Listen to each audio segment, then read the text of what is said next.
What you're about to see is a really important message from an Arab Palestinian Christian who lives in Israel.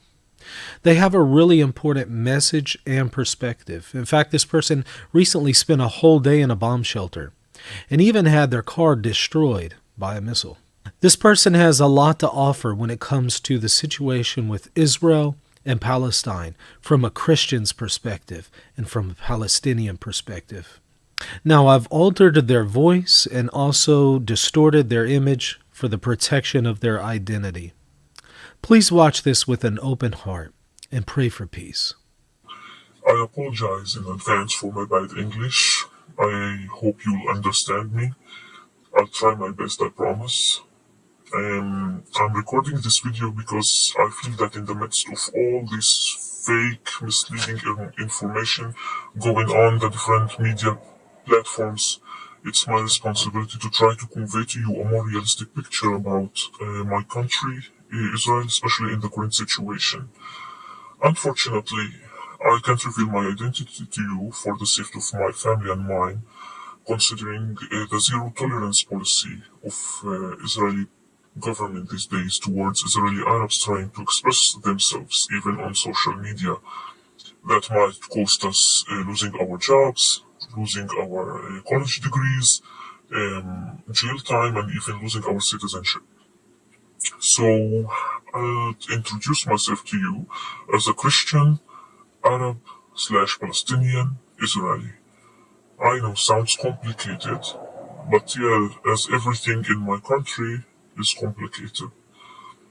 I'll give you a glimpse about the Israeli population because I noticed that most people around the world doesn't even know that the Israeli population has not only Jews but also Arabs.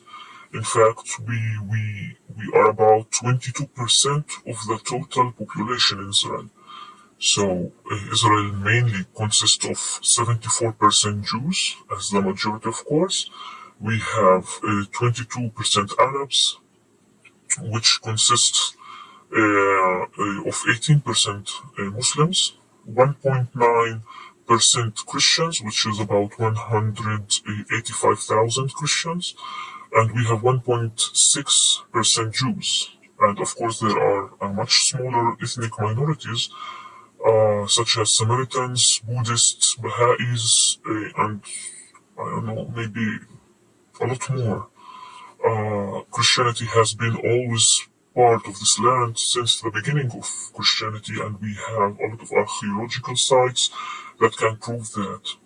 Why I'm saying that? Because a lot of Muslim Arabs actually from this country claim that Christianity in this land began only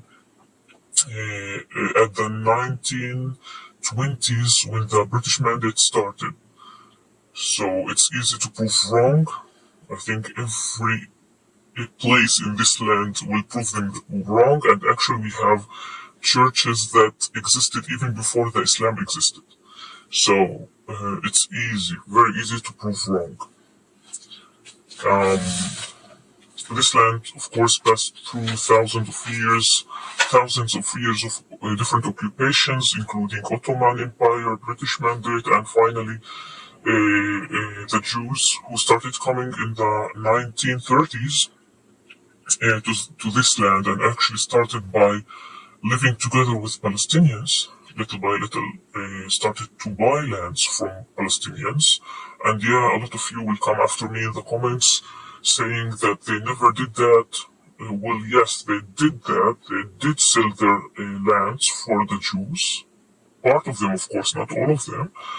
And the war, the actual occupation of the Jews started in the 1940s, and it ended, of course, in 1948, which led to the establishment of the State of Israel. Those years, the 1940s, were very cruel to the Palestinian Arabs here. Actually, my grandparents from both sides, I remember, my mother's side and my father's side were killed by Jews while defending their lands, their families, and and their homes, along with about 1,000 of my village only. Of course, there are entire villages that were vanished completely. The Jewish took over all the land and they built their homes on our lands. And so a lot of Palestinians left this country and went to the neighbor countries and never returned. And the ones who stayed, they are mainly the Palestinians who are Israelis today. My parents' generation are the suffered the most. They are the ones that had to accept the new reality that there is a completely other country now. They had to choose either to leave this land that their parents fought for, or to blend into the Israeli society, take the Israeli ID, and learn the language, fight for their rights, and build future for their kids. And this is actually what they did, most of them. Our generation, of course, started to see the changes. We've got most of our civil rights. Little by little, we started to see Arabs engage and blend in the Jewish-Israeli society. We have more tolerance one towards the other. Arabs started studying in universities, work in governmental institutes. We even have representatives in the parliament. We have our own educational system where we can teach Arabic as mother language, as the first language, and then as Hebrew as a second language. We started to see that most of the Jewish schools started to teach also Arabic. So we started socializing more. We started to work in same places together. We started to see that Israeli gives permissions for some Palestinians to come to the country and receive medical treatments that they don't have in Palestine, including cancer therapies, dialysis procedures, and still today, even now, even in this war, and this nowadays, because I work in a place that I see that and I experience that, we still have Palestinians who have permission to cross the board and come for treatments here in Israel. Yes, we still face racism from time to time, especially by Orthodox Jews. They burned churches in Tiberia. They take off signs of churches that have cross on them. In Jerusalem, as you can see, we struggle with the holidays. They spit, they throw stones, they curse. Not all Jews, but I think the majority are Orthodox Jews that they do that. Just so you know, Israel is the only state in the world that actually takes taxes from the citizens every single month. It's between 10% to 20% of the taxes that goes to the Orthodox Jews. They don't work. They claim that the only work they need to do is to study the Torah.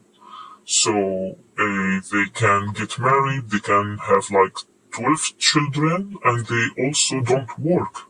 And they demand the state for monthly payment for each of their children. They don't serve in the army also. And the only, but sadly, it's not only Arabs who pay, it's all the country, even Jews that aren't conservatives, that aren't Orthodox Jews, they pay for those Jews not to work, but to study their Torah all of their lives, to have a lot of children, and yeah, we will take care of their daily life. We will pay for it. And this is one of the injustices that I think we have in Israel, but not Arabs, but as Israelis as a whole. Um, of course, we can't take the Palestinian suffering disdainfully or lightly in any way. They suffered the most, still suffering today, enduring the most worst conditions, endless war, and most brutal restrictions on food, water, and other essential supplies like medicine. Even when they have received, even when they do receive help, Hamas makes sure to take everything first. Yes, they suffered and still suffering Hamas's repressive presence, especially Christians in Gaza, who we used to receive to the churches' backyards to live in tents for months because Hamas threatened them that if they don't pay the monthly payment, they will kill them. So I'm trying to say here that it's never one guilty side and other righteous side in this story. It's both sides. Nothing can be an excuse for killing innocents, no reason. Both sides made huge mistakes and cost hundreds of thousands their lives throughout the years.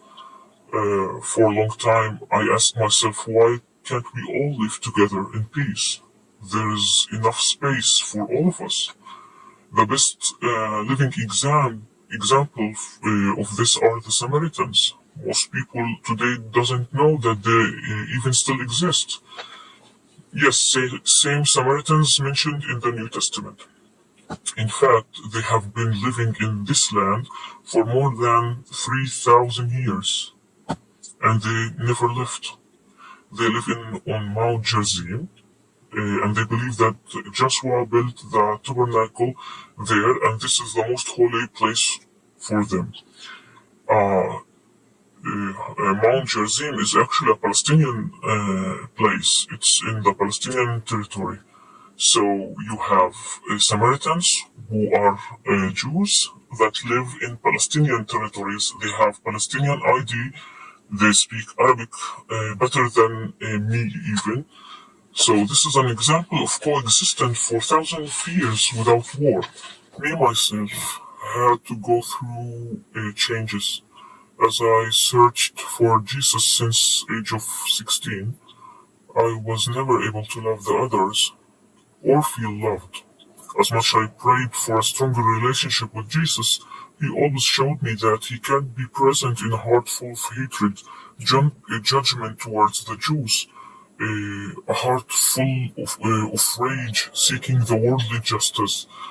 So Jesus had to reshape my heart through the years. As Jesus is all love, his children should do their best to go and follow his footsteps. I learned to offer my injustice I face or feel to him, to his glory, knowing I'm owed justice.